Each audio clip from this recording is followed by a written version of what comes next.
I headed down to the hardware store and picked up some 1x2s. I measured my wall and cut the wood down to size. I stained the wood. I made sure the first piece was plumb, and then I used a nail gun to attach it to the wall. Once I had the first piece in place, I used another piece as a spacer and then secured the next one. I secured all of my vertical boards in place. I secured the pieces on the ceiling. I used LED strip lights with a remote control. I removed the backing and stuck them along the wall and also up onto the ceiling pieces. Turning it on for the first time was exciting. I added a few more things to the room, including shelves in a matching color, curtains, and a bed. I love the uniqueness that the slats and lights give to the room. I'm gonna go right down the center and just cut them in half so that I have that flat edge to go flush against the board. Space the noodles out with a little bit of spacing in between, and then attach them also with the staple gun for some added stability. I worked in sections of about 4 at a time, sprayed a little bit of spray adhesive on, and then just kind of used my hands to firmly work the leather into the channels. I trimmed the edge at the corner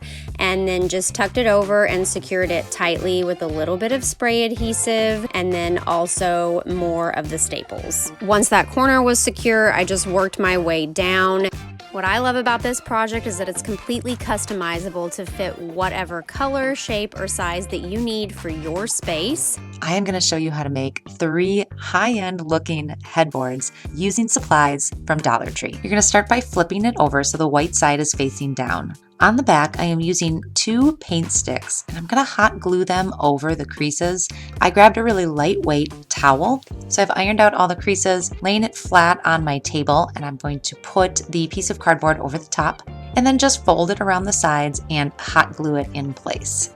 This is a really beautiful kind of beachy look. This next headboard uses peel and stick wallpaper tiles from Dollar Tree. And I laid them all out again on that trifold board, made sure that the patterns matched up. To finish off the edges, I am just folding that wallpaper over. Hang these up on a wall with some command strips, and you've got a really stunning kind of modern looking headboard. Dollar Tree has these rolls of shelf liner. So starting with a trifold board as a base, I am just going to unroll onto the cardboard. You want to line up all these flowers so it looks like one continuous piece. For the back of this one, I am going to fold the remaining adhesive over the back so the edges look nice and finished. This is really easy to hang with command strips on a wall. These are really easy to do, really inexpensive. Use some cardboard, brace out a hexagon. Then what I did was to use the sharp knife to cut out the cardboard. Next, I grabbed an old foam pad I had and also used the exact same template and cut it out. I used some regular old wood glue, put it down on the cardboard, and then glued the foam to it. We're gonna lay the fabric out, and what you'll do is turn it around and just grab a stapler, and it holds it in place just like that. But what you get on the other side is you get your hexagon covered in fabric. I took all the hexagons and on the back and used a paint stick and stapled through them to hold them together. And there it is, our final project.